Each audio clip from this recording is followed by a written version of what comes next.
And this is Kim Kraetzer for CaMMVetsMedia. We cover cadets, midshipmen, military veterans proudly since 2008. And today we are really pleased to have one of our long-term friends from Army leadership, Lieutenant General retired Guy C. Swan, graduate of West Point, very active supporting the Academy in so many ways. Introduced us to the Association of the U.S. Army and former armor officer. General Swan, good to see you as always. Yeah, Ken, always good to be with you. Thanks for your great reporting. Well, thank you. As I mentioned, I'm going to go out to the LanPac conference of the Association U.S. Army. That's May 13th to the 15th at the Sheraton in Waikiki. I went last year, and it was a great event. The host was General Charles Flynn, who spent most of the conference welcoming and encouraging the nearly 30 allied militaries that attended that meeting. Going to be a little different this year. What do you expect will be some of the key Yeah. points at LanPac? Well, recently, Ken, we've seen some reporting about changes in overall national defense strategy. And part of that is elevating homeland defense and China as the top priorities for our national defense strategy and structure. And so you're going to hear a lot about China and what the Chinese are doing in the Western Pacific and elsewhere for that matter. Many of the leaders have engaged with the Chinese over the past many years. So you're gonna have a host of subject matter experts to talk about that. Homeland defense will be also top of mind there because much of our national missile defense and other parts of homeland defense extend into the Pacific region. So I can expect a good discussion of that as well. Yeah, looking forward to that. And I want to discuss with you today our key agenda point is the April 30th, 2025 memo released by the Secretary of Defense, HEGSEF, about announcing transformation and acquisition reform for the Army and a lot of key priorities in that. What were some of the things that stood out to you in the new going forward plan for the Army?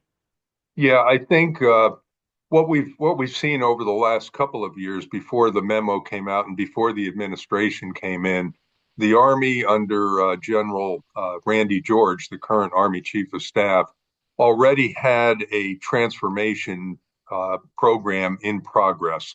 The term they use is transformation in contact. And essentially, what that means is providing upgraded and new technologies directly to soldiers so that they can use them and try them out. All of this has to do with how to rapidly get new technologies into the hands of our soldiers. The Secretary's memo focuses on what we might call legacy systems, systems that have been in our weapons inventory for many years, often decades, that may have outlived their usefulness or have been upgraded as far as they can be upgraded. And so some of those programs and some of those weapon systems will be divested under that directive from the Secretary of Defense. There was a follow on memo from the Army Secretary, John Driscoll, and the Chief of Staff, General Randy George, almost immediately after that memo that kind of mirrored with a little bit more detail about specific programs that are going to be divested. So there's a lot of change underway. I'm sure you're going to hear about that next week at LanPac. Well, absolutely. Emphasized in the memo was long range precision fires, which is long range artillery, and which are really almost like rockets. It's very impressive what those can do now. Yeah, I think if I remember, you come from an artillery family, Ken, and that is an area where the secretary and others see a major contribution from the U.S. Army. These are long-range rockets, missiles, in some cases, cannon artillery that can reach out and actually influence maritime operations in some cases. So these programs are being developed, pretty much all programs are being developed with an eye on the Pacific region and the unique characteristics of that geographic area. Yeah, I've heard that there's plans to be able to try to cut off some of the space between island groups with long range artillery, long range precision fires, and obviously the Army has been very successful over a long period of time with the Patriot missile system, and missile defense is a big part of this, even leading to what they call a Golden Dome for America. Um, we've been out with the Navy when they've kind of touted their missile defense, their ballistic missile defense system they have on the Arleigh Burke destroyers. My understanding they park one off in North Korea at all times. What do you see about that? The Army's increasing role, building off of the success of the Patriot missile system. Yeah, Patriot and THAAD are the major weapon systems. The SM-6 missile that the Navy has also been brought to a land base in certain regions. So, yes, the Army is part of an overall network that includes the Navy and the Air Force in ballistic missile defense, uh, both outside the United States and within the United States. Much of the national missile defense system in the United States is actually run by Army National Guard troops in Colorado, in California, and in Alaska. So the Army has a major role in national missile defense. You're going to see more of that as this Golden Dome concept starts to come online. This will be multi-service, Ken.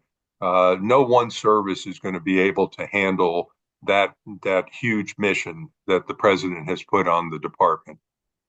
Absolutely. Now, one of the thoughts that's expressed in the secretary's memo is really increasing the amount of drone capability for the Army, but also cutting back on attack helicopters. And when we've been I think we were down in Huntsville at the Army conference this spring. They were talking about trying to keep the soldier out of initial point of contact. So I wonder if that was part. What do you think about that? Yeah, I think you're exactly right. Last year, the Army canceled a program for a follow-on helicopter to the Apache. They still have a lift helicopter that's in development to follow on the Black Hawk helicopter. But the thinking you described that these manned platforms are now more vulnerable in a drone environment is shaping how we look at Army aviation going forward. Part of the directive that you mentioned is to get drones into the hands of U.S. Army soldiers down to the lowest levels, into the company and platoon level, because we're seeing the effects of drones worldwide and especially in the Ukraine war. And we're trying to make sure that we stay ahead of adversaries in that regard. They mention something we hear a lot about advanced manufacturing and expanding it. And one of the elements of that is 3D printing, which was demonstrated at West Point at the Projects Day with a nice exhibit. They say they're at the point where they could produce 10,000 drones a month through 3D printing. What do you think of that capability? Yeah, 3D printing, also called advanced manufacturing, is really something that's affecting not just the drone arena, but everything that the military does. Basically, if you can manufacture parts, weapon systems, and other capabilities on the ground, on the battlefield, think about how that reduces your logistics tail and moving parts and equipment around the battlefield, which are often interdicted or vulnerable. So a lot of that is occurring in ground vehicles, in aviation. It's not a panacea. These are parts that are low risk parts. If you have high risk parts, you want those manufactured by the original manufacturer. But this is rapidly changing, and one company I've seen is also now 3D printing rocket motors Hmm. and maybe even munitions. So think about that. I think everything is rapidly changing. Yeah, we heard they can actually 3D print a truck now, and Yeah, at that doesn't surprise me. one of the No, arsenals. we're 3D printing out in Fort Bliss, Texas. You may have heard this. We 3D printed or advanced manufactured some buildings and housing for troops. So now, I mean, think of the possibilities if you can do that remotely and not have to rely on fixed facilities. Yeah, that's growing. We hear about it for the Navy. They want to put 3D printing on ships and a fast-growing capability. Got to mention cyber was emphasized, both offensive and defense. We see, the drills at West Point they do with the NSA, and you send 25 or so, maybe more, West Point cadets to the cyber branch now. How do you feel that is growing, and is it integrated enough into what we hear about in the Joint Force? Because you got to get information from every direction. Yeah, I think that's still a work in progress. We're now, as you say, commissioning officers in a cyber branch. We're also seeing space emerging as a potential branch. I just saw recently that our enlisted corps now has a military occupation specialty for space. So these are now for want of a better term, battlefields. Used to be just air, land, and sea. Now space and cyberspace are actually contested battle space. So the Army has a major role in both space and cyberspace. We, the Army, are the largest consumer of both of those capabilities. So the Army has a major role. You're correct. Yeah, we heard that, from General Rainey, and West Point's going to have an aeronautical engineering major. We heard from General Reeves, the dean, is going to start up in the fall, and certainly West Point has a amazing history of astronauts, especially in the early days. But I always think of Colonel Ed White, first man to walk in space, was a West Point grad. So they're talking a little bit about. The merging the Futures Command with training and doctrine. And obviously, we heard from the commander of the Futures Command, General James Rainey, at the Huntsville meeting, in quite depth about all the different technologies. You name it, he wants the Army to be an expert, way ahead of adversaries on all those things. How does that fit with joining them with the Training and Doctrine Command, do you think? Well, a few years ago, if you recall, the Army Futures Command emerged from Training and Doctrine Command. The functions of the Futures Command were originally part of TRADOC. So, in a way, this is kind of back to the future in some regards, merging TRADOC and Army Futures Command. So, I think that'll work itself out. I don't think it'll have a major disruptive effect for what either one of those commands are doing right now. There will be some other changes too coming in our program executive offices that support the development and acquisition of our equipment. We have 13 Army program executive offices now, and some of those are going to be merged into a smaller number. There's also efforts underway to reduce the number of general officers in the U.S. Army and in the other military services as well. So keep an eye on that one as well, Ken. You're going to see some changes in rank structure, so to speak, for the senior officer corps. Yeah, I've been hearing about that. It kind of surprised me because the Army is so different than it was, when you had the numbers of soldiers in World War II or even the Vietnam era. But now you've got more technology to manage and more battle areas, as you said. You've got land, you've got air, you've got drones, you've got space, and you got to keep the people in the Army who have that expertise. Absolutely. And also in World War II, we didn't have many of the global responsibilities that we have now with NATO, with our regional combatant commands. There are a lot more engagement globally for our military, and that has resulted in an increased number of generals and admirals serving around the world. Many of those commands were post World War II commands. So when we make those comparisons between the numbers of senior officers in World War II versus today, it's a much different world. It's truly apples and oranges. Can there be some consolidation? Absolutely. And I think that's going to be looked at. Certainly. And one thing that stood out, not much, no mention of Europe or Africa in the secretary's directions. Is that just, should we read anything into that, or is it just, the emphasis on the Pacific? Well, I think the two top priorities, Homeland Defense and China and the Pacific, I think are going to basically take most of their attention. Both the regions you mentioned, Europe and Africa and elsewhere, we're relying on allies and partners in those regions to pick up more share of their defense in those regions. The United States is not going to walk away from Europe. We have a major role there historically, and we will continue to play a major role. But we need the allies to do more in that region so that we can focus on their behalf, frankly, on the Chinese and the Western Pacific.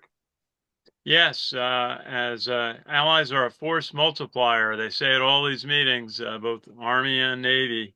So important. One thing I didn't see in this, I was a little surprised, was nothing really about it recruiting. And I know the Army's been trying to increase the number of soldiers it takes in each year, but it's still a struggle with a strong economy in the United States. Do you feel recruiting, not just the entry level soldier, but for ROTC, the academies is still strong? Yeah, I think so. We had a down number of years here until just recently. We've seen an uptick. The Army is meeting its recruiting goals now. So is the Navy and the Air Force and the Marines. So that's good news, but that's fragile. This is demographically based. Propensity to serve changes in young people over time. So it's not something that we can just count on. There's still a lot of hard work to do. The other piece of this, Ken, is also retention, keeping those that we already have and have spent a lot of money on training, keep them on board. That gets into things like quality of life, how we care for their families and their children. So it's a multi-pronged effort to man the force. Absolutely. And certainly, I think the Army has an opportunity to highlight all the technologies that it's utilizing. And boy, do they need STEM education in high schools to train the students to be ready for all of these things, critical data management, another priority, General Rainey, and space and the things you just described. Well, looking forward to heading out to LanPac in Hawaii and hearing from the leaders of the U.S. military in the Pacific and also from some of the allies. Very fascinating meeting last year. And always enjoy our talks with Lieutenant General Retired Guy Swan. Any final thought for us? Anything other kind? Yeah, You're always doing a lot. yeah. Well, Ken, thank you, and you're going to really enjoy LandPack this year. I think there are up to, I think I saw maybe as many as 20 nations sending officers to that event. So General Clark, who is the current commander there, he makes good use of that event as a team building effort among his allies and partners in the Pacific region. So it's going to be an exciting week out there. I'm kind of envious. I'm not going to make it this year. Hope the weather's good and be careful out there on the surfboard. Yeah, I'm gonna stick to the golf course. I got a little free time, but no, it should be very informative. Enjoyed it last year, and privileged to be able to attend. Some of you encouraged me to get more involved with the Association of the U.S. Army. You were a leader executive for a bunch of years, and I appreciate it so much. It led so much of an opportunity for reporting, but also for learning about really the great work and leadership and everything all the soldiers, the U.S. Army do. So I always say thank you for that opportunity. Yeah, thank you, Ken. The reporting is great, and I look forward to your report from Hawaii. Absolutely. We'll look forward to doing that. And Lieutenant General Retired Guy C. Swan, uh, proprietor of Swan Associates, former armor officer, and a tremendous graduate of West Point, working on so many ways to support the cadets at West Point. Looking forward to graduation in a couple of weeks. Sir, good to see you. Have a good day. Thank you, Ken. Our pleasure. This is Ken Kraetzer for CaMMVetsMedia. We cover cadets, midshipmen, the military, and veterans proudly since 2008, and watch for our reports from the Association of U.S. Army LanPac Conference in Hawaii, and that is May 13th to the 15th. Hey, thank you for watching.